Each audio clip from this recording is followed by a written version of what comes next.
comments, and then he'll go through what you could expect if you did get stopped on a roadside inspection. Brent? Okay, thank you. I've known Jeff for about 20 years.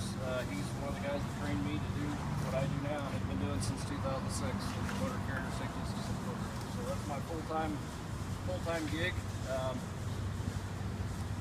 I do have to do a certain number of inspections a year. It's 720, so I got to average 60 commercial vehicle inspections a month. So I stay busy with that.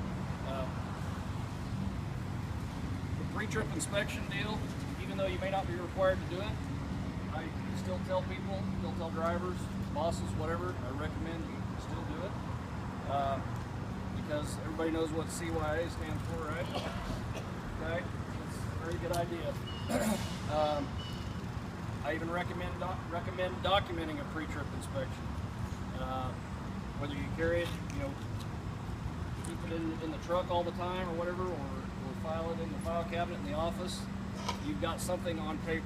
Because there's that old adage or whatever that if it's not on paper or not on video or not recorded, it didn't happen. Okay. And case in point, a fatality crash I investigated several years ago over in Butler County at Santa Fe Lake Road in 54. The driver was a rock hauler. She was northbound. She didn't have any brakes. She couldn't stop. Instead of putting it in the ditch, she decided to try to thread the needle and go through the intersection. And a lady going eastbound went right under her trailer and died. Okay. The subsequent investigation of me talking to the driver and my post-crash inspection, I asked her, I said, she told me, well, I've been telling the boss for weeks that these brakes are bad on this trailer, on this truck. I said, okay. I said, are you documenting that on your pre or post-trip inspections? Well, no. Okay, of course, what do you think the boss said? He never told me anything. I actually did believe her that she was, had told him. But again, it wasn't on paper. It didn't happen. So he left her hanging out to dry. She got convicted of, I don't know what it was, vehicular manslaughter or whatever it might have been, and spent some time in jail. Okay? So, very important. In the course of Jeff's career with the Highway Patrol, he could pull out examples for about every situation, just like I can, of why we believe in things like I just told you. So, very important. If you have a defect, if you find something, document it. Make sure your boss knows, your mechanic, whatever it might be, the next day, or check it again. If it's still not fixed, take the extra 10 minutes or whatever it is to get it taken care of. Pre-trip inspection or post-trip inspection should be every day. Okay? Anybody here had a roadside inspection? Okay? All right. Anybody meet? Yeah. Okay. 3 times. 3 of them? Wow. Well, I thought you looked familiar. Was it a good experience? I had an attaboy sticker twice on there. Okay. Once we trained a rookie, found out Okay. Good. Like Jeff said, I can be your best friend, or I can not be, depending on what's going on. I make it a point to treat every driver with respect and be polite, and if we can joke around a little bit and cut it up a little, I'm okay with that too. I'm doing my job, you're doing your job. We're both professionals. I want to get onto my next truck. I want you to get onto your job site so you can get your work done. Anyway, if we can kind of get the group to shift a little bit, we'll move up here towards the front. And my driver. To stop you as far as a violation goes. I can stop you just to do an inspection. Because it falls into the federal regulations, not state law. Okay? So, if you see the flashing lights in the back in the mirror, don't think you did something wrong right off the bat. That's one of the first questions we get asked. What did I do? Well, you didn't do anything. You were just driving the C and V. Okay? So, I'll approach. How you doing? Trooper Police, Kansas Highway Patrol. I stopped you for a DOT inspection or commercial vehicle inspection. We're going to have 50 questions to ask you, okay? It's not because we're trying to be a pain in the rear. We have a lot of stuff we have to document on that inspection, okay? Where are you coming from? Where are you going? That first and foremost, we have to determine if you're required to have a logbook or record of duty status. Okay. I need to see your driver's license and medical certificate or medical card. Okay. So, all right. My personal standard practices, I look at both of them. I look at the medical card. If I don't have any reason that I need to take the medical card back with me, like to take a photograph of it or something, I always hand that right back. Okay. We like to hang on to the driver's license because we have to enter all that information on our inspection. So we like to take that back with us to our vehicle. And as long as it's valid and everything, we'll give it back to you when we're done. Okay? Carry my little ticket book pad with me because I'm writing down all kinds of information. I've got to write down, the DOT number, the unit number. I might write down the VIN. We're going to ask to open your door. So I'm going to look at this manufacturer label right here, and I'm going to see what the gross vehicle weight rating is of the truck. GVWR. This one's probably 9,200 because it's a 3/4 ton. 9,200 pounds. That goes on the inspection, as well as the trailer's gross vehicle weight rating. All right, once I get all that stuff written down, I'll call it a level 1 inspection today. Do a level 1. You start with your lights. You check your high beam headlights first. You just turn all the lights on, turn the key on. You don't need to start. Up to the front, high beam headlights. Okay, you go back down to low, left turn. Right turn, 4-way flashers. Okay, you can shut those off. Windshield wipers and forward, please. Okay. I'm going to start kicking tires, looking at tread depth. I'm going to check lug nuts, or we call them wheel fasteners, because the government has to have a different name for everything than everybody else, right? I'm going to check all your lug nuts. I'm just going to move down the side. Same thing here. If there's caps on the hubs, I don't take them off to check the lug nuts. That consumes too much time. So that's a freebie there. Tread depth on steer tires. Less than 430 seconds. It's in violation. Okay? Non-steer tires less than 230 seconds. It's in violation. And on a steer tire, if we find one groove at 3 locations around the tire, it's on a steer tire, it's going to be out of service. Non-steer tires, if there's got to be 2 adjacent grooves at 3 locations around the tire, it can be out of service on a single tire if it's like a 110 dually. Then when we're talking about tread depth, I would have to have a violation on the other tire also to put it out of service. Right. So, kind of moving along down the side of the vehicle. I said in there earlier to the boss, I said, I've told people for years, I said, you can never have too much load security. Okay? This weighs less than 10,000 pounds, so it's not required the minimum for the buckets or any hydraulic stuff, hydraulically controlled items secured also. 2 chains, the way it is now, would be fine for this, but I recommend this right here because that you don't want that lift going up when you're going down the road. I mean, you can pin it, I'm sure. I don't know much about scissor lifts, but it probably has the ability to be pinned and locked. Not sure where it'll go. Well, all the more reason to go ahead and throw a strap across the top of it. Down with that, it's just going to be the same thing. Left turn, right turn, turn that off, step on the brake. Right. Looking down here for his ID lights and they're functional. 4-way flash. Okay, you can shut the lights off and you can turn the key off. Alright, now move around the back and then we're not going to go up the other side, but going up the other side is just reverse order of what I did coming down this side. Okay? And then my stage or steps of doing things, I come back here and I'm going to look at his coupling devices. Safety chains on this type of trailer are not required under the federal regs. I don't know why. They are required under state law though. So he's got a pin in his, this is very important here, the pin in the hitch lock. That is the same theory or principle as having the kingpin handle engaged, locking the jaws around the kingpin on a big semi-trailer. Okay? If this pin is missing, I get this all the time. This pin's missing, it's not a service. Okay? So a lot of times guys in this type of work or construction, they'll have a, I've even had guys put a screwdriver in there and bend it. to use it as a command. Well, then they fix it on scene so they can go. It still goes down on the inspection as an out-of-service violation. And under the current where they're required to cite the driver for an out-of-service violation. If they don't, then the Kansas Corporation Commission sends the company a fine in the mail. It's called a civil assessment or civil penalty. The minimum, unless they changed it, there was some talk about raising the civil penalties. I haven't heard anything, but it wouldn't surprise me. I think it's still the same. The state is needing money, so.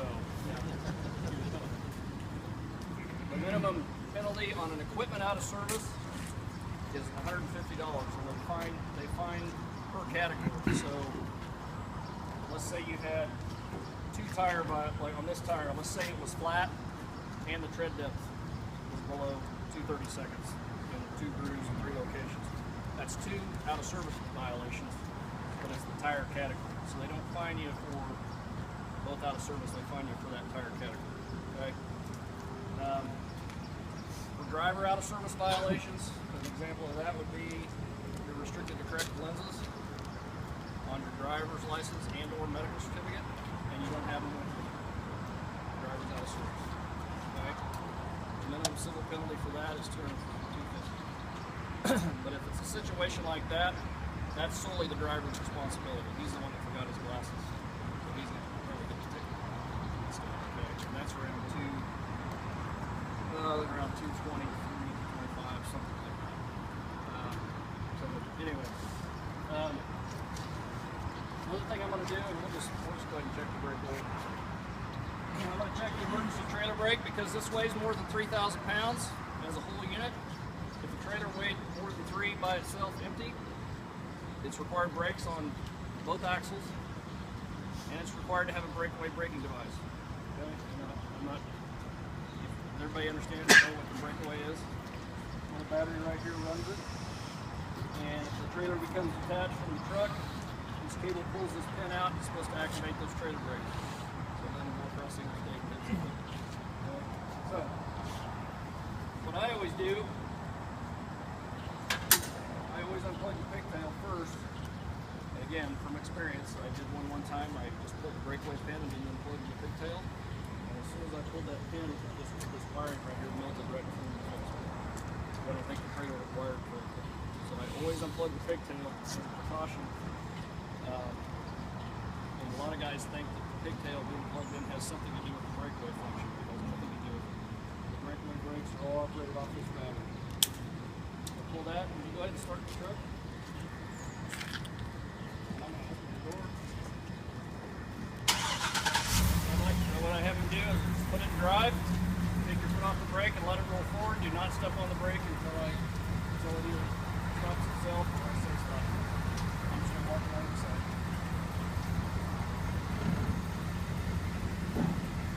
Okay, this foot's off the brake, breakaway functions, we're good to go. I checked all of it. I'll have you shut your brakes off.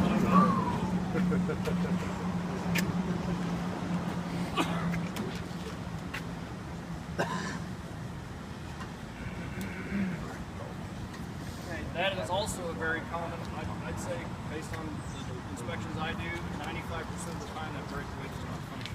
And it's because of the battery. Most of the time the battery is working.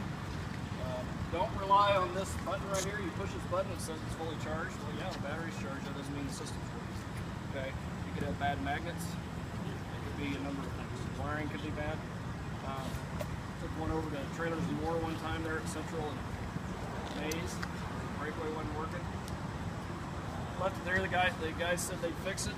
Well, I went out and worked some more, got another trailer, same type of deal. Took them there too. When I got back, they had that other trailer inside, had the wheels off, and the boss comes out and goes, "Yeah, we found a mouse nest inside the hood." And well, that might be the reason why it didn't work. So just stuff like that. Next thing I want to come up and do is Let's jump in here for a minute and let Brent kind of gather this stuff. Yeah. And we'll talk about more specifics with load securement, because I know like John's group hauls conduits and things like that. A couple of things from the business side of things. If you pull a lot of different trailers, like Brent was talking about, if they can't read the sticker, it's the same as it not being there. One of the things that works well for a lot of companies is to make a photocopy of every annual inspection and make a notebook for each truck and have the annual inspection for each trailer in that notebook. And that way you've got it. Okay? It's an easy way to do it. Just make photocopies of all the annual inspections for all of your trailers and put it in a notebook and put it in each, make one for each vehicle that you have, each power unit. One other thing I would suggest that you do, I always tried to do it when I was checking the trucks and trailers. When he checked the breakaway brake, he disconnected the power cord, correct? And you need to do that, just to be on the safe side. He plugged it back in. Do you know that your trailer lights work now? You don't, okay? So I would always plug them back in and then step back to the back and ask the driver to run through again to make sure. If the officer doesn't do that, just ask him, hey, you know, would you mind stepping back and checking my lights again? And I usually do. I usually say, driver, turn your lights back on. I want to make sure it's good there a little bit. So if the inspector doesn't do that, make sure that, that you know your trailer lights are working again before you go on down the road. Load securement, guys, I don't know what he'll talk about. We have something like this. We have conduit in 10-foot pieces. Does anybody haul anything longer than 10 feet? How long stuff do you typically haul? Occasionally 20-foot strut on a gooseneck. Okay. And we'll talk about you know, if you haul trenching equipment, any other kind of machinery that anybody hauls, so we can make sure we cover that. Skid steer? Okay. All right.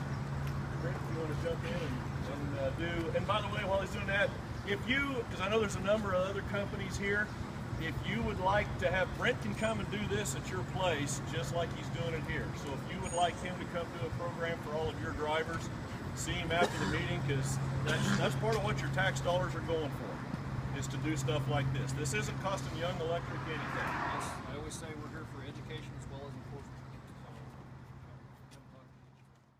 Cover on the breakaway that I just realized, breakaway cable is required to be attached to the truck. If you've got it on the safety chain hook, that does not count. The safety chain hook is part of the trailer, not the truck.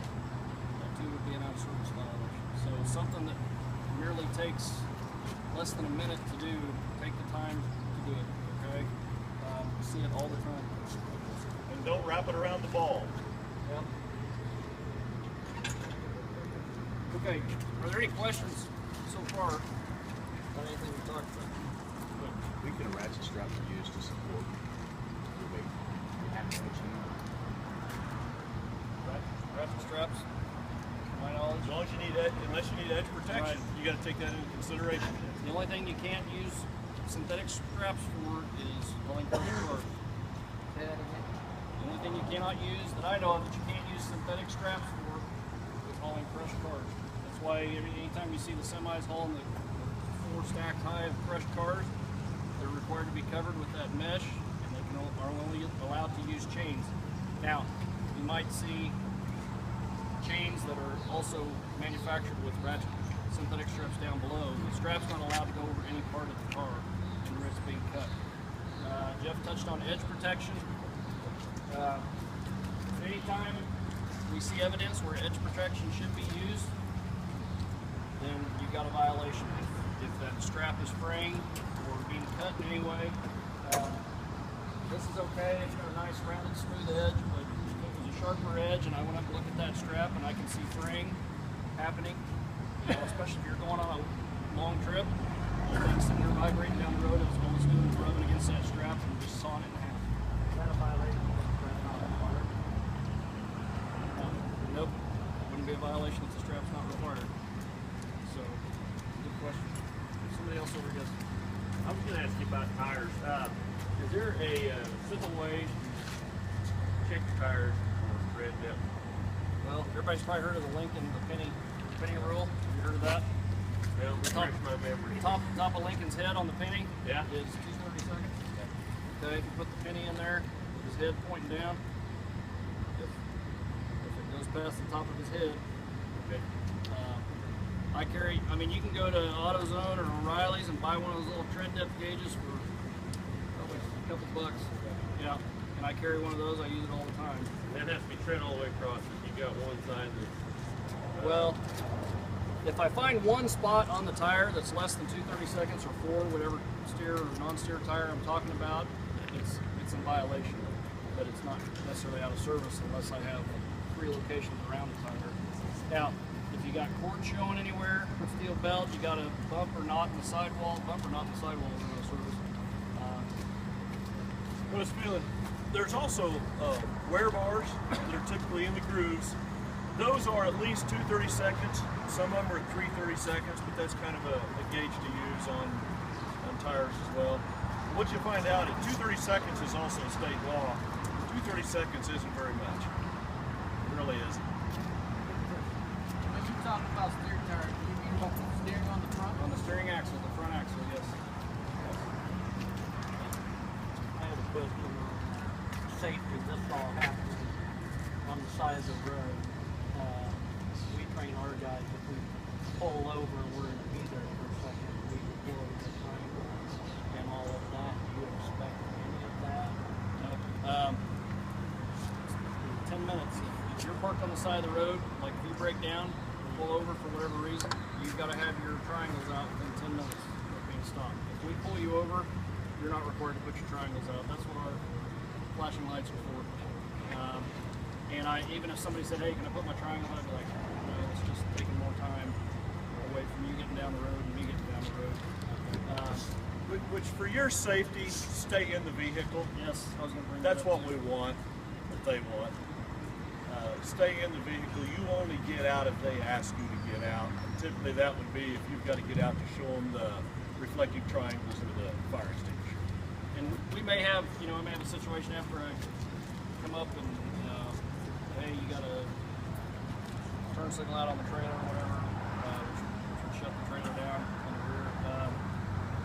There are guys that carry extra bolts with them, extra breakaway batteries, to fix it right there. And that is looked highly upon by us and the feds and higher ups. If you can fix it right there, and you have the equipment to do it, whatever it is, the bolt, I will put it weighs more than 10,000 pounds. It's got to have all shovels and scoops and booms or whatever it has lowered to the deck of the trailer or truck and secured independently. In addition to that, it's required a minimum of 4 tie downs on the unit itself. Okay? And a good example of that is you might fix you're driving down the road, look at a rollback record. You got the front secured with typically the winch, because this front means the securement. And then before they cinch up the winch, they'll put a chain through the slot in the bed of the truck. And then they'll pull it tight, they'll hook it to the underneath of the car, they'll pull it tight. That chain is not independently adjustable. It has to be a ratchet or something, or breakover handle or whatever. So you guys probably, that would be like if you put a chain through here and hooked it and rolled this thing backwards and it didn't have any type of adjustment on it. Like a liner. Okay? So just keep that in mind too.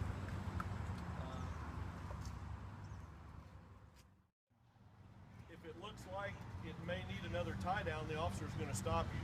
So if you put that extra one on there and remove all doubt about whether another one is needed, you're going to be going on down the road. You're not going to be spending that 30, 45 minutes sitting alongside the road for an inspection.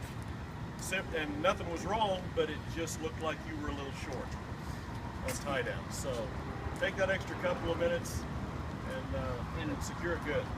Good idea to carry some extra straps with you too.